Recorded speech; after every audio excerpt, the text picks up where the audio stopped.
Hello everyone, welcome to Tulasi fashion world. ఈరోజు మనం పెద్దవాళ్ళు వేసుకుంటారు కదా, ఓల్డ్ ఏజ్ వాళ్ళు, నిక్కర్లు అనమాట. వాళ్ళని లాంగ్ షార్ట్స్ అంటారు కూడా. వాళ్ళు షార్ట్లనే నిక్కర్లే షార్ట్ లాగా యూస్ చేసుకుంటారు ముందు కాలం వాళ్ళు. చాలామందికి స్టిచ్ చేయడం ఎలాగో తెలియదు, అందుకే నేను చూపిస్తున్నాను మీకు. చూడండి, నేను ఇప్పుడు వాడే షార్ట్ని బేస్ చేసుకొని లెంత్ అనేది పెట్టుకున్న తర్వాత ఇలా 2 ఫోల్డింగ్స్ ఎంత లెంత్ కావాలో పెట్టుకొని కట్ చేసేసుకొని తర్వాత 4 ఫోల్డింగ్స్ పెట్టేసుకోవాలి.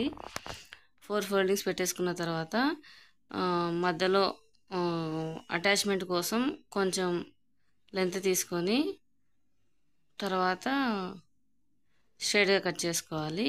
ఆ లెంత్ ఎలా తీసుకోవాలనేది ఇప్పుడు మీకు షార్ట్ పెట్టి చూపిస్తాను చూడండి.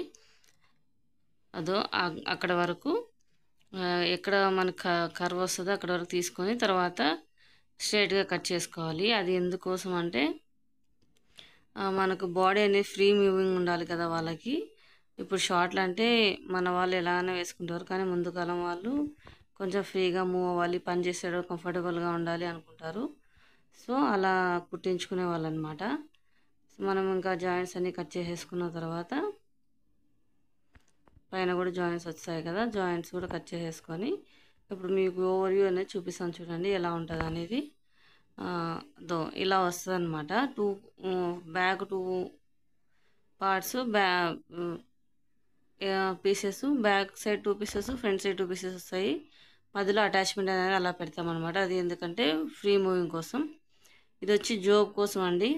పైన 4 ఇంచెస్, కింద 4 ఇంచెస్ అనేవి వదిలిపెట్టుకొని పైన ఎంతైనా ఉంచుకోవచ్చు, కింద మాత్రం 4 ఇంచెస్ పెట్టుకోవాలి.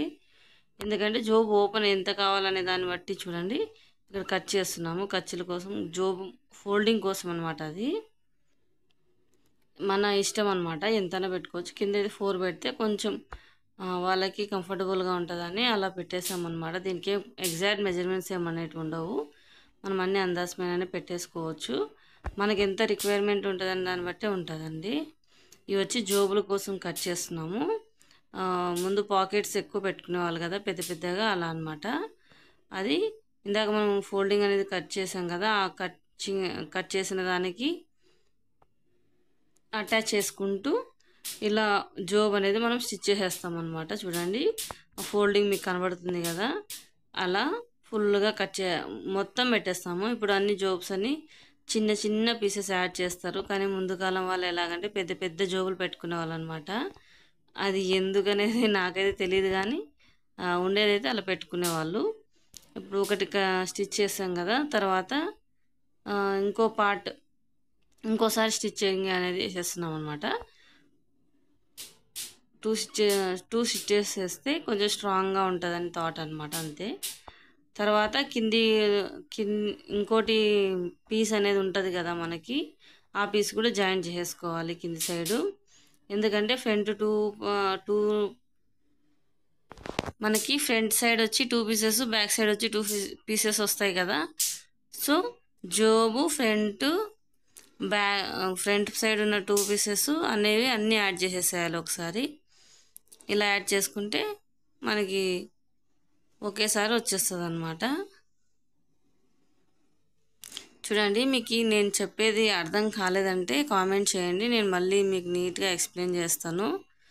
ఎందుకంటే ఇప్పుడు మీకు చూస్తుంటే అర్థమవుతుందని నేను రన్నింగ్ కామెంట్ చేస్తున్నాను. స్క్రిప్ట్ అయితే ఏం రాసుకోనండి, నేను డైరెక్ట్గా కామెంట్ చేస్తుంటాను. మీకు ఏమైనా డౌట్స్ వస్తే మాత్రం నన్ను అడగండి, నేను చెప్తాను మీకు. ఇది కింది సైడ్ ఫోల్డింగ్ అనమాట. కింది సైడు ఫోల్డింగ్ ఇలా ఫోల్డ్ చేసుకొని మొత్తం లాంగ్ స్టిచ్ చేసేసుకోవాలి. బాటమ్ సైడ్ ఇది, మళ్ళీ టాప్ సైడ్ కూడా మనం ఇంకోసారి ఫోల్డింగ్ చేసి స్టిచ్ చేసుకుంటాము. చూడండి, ఇలాగా స్టిచ్ చేసేసేయాలి మొత్తము.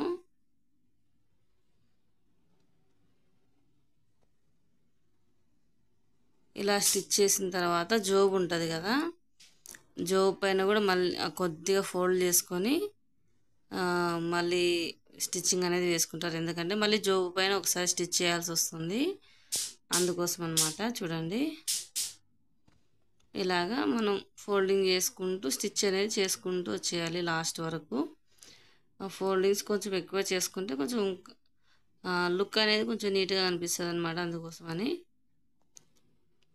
అంతే, ఇంకేం ఉండదు. మళ్ళీ ఇంకోటి కూడా సెకండ్ పార్ట్ ఉంటుంది కదా, బ్యాక్ సైడ్ ఫ్రంట్ సైడ్ 2 పార్ట్లు వస్తాయి కదా, అది కూడా ఇలా ఫోల్డింగ్ చేసేసుకోవాలి.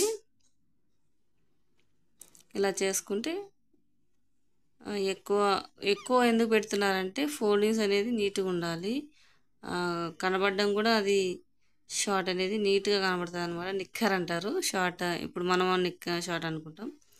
ఇది వచ్చి జోబ్ కోసం అండి. ఇందాక మనం కొద్దిగా వదిలిపెట్టాం కదా, జోబ్ ఫోల్డింగ్ చేసుకొని అలా స్టిచ్ చేసుకోవాలి స్ట్రైట్గా. ఇది వచ్చి అటాచ్మెంట్ ఏంటంటే మనం ఇందాక కట్ చేసి చూపించాం కదా, ఒక చిన్న పీసు మధ్యలో పెట్టి అలాగనమాట 2 పీసులు కర్వ్ వచ్చే దగ్గర నుంచి పెట్టేసి పైన వరకు జాయిన్ చేసేయాలంతే. ఆ జాయినింగ్ వీడియో పెట్టలేదండి, ఇప్పటికే వీడియో చాలా లెంత్ అయిపోయిందని మీకు పెట్టలేదు. చూడండి ఆ పీస్ జస్ట్ అందులో యాడ్ చేసేయడం అంతే అనమాట. ఓవర్ వ్యూ వచ్చి మనకి ఇలా ఉంటుంది, లాడబెట్టుకోవాలి. థ్యాంక్స్ అండి, thanks for watching. Any doubt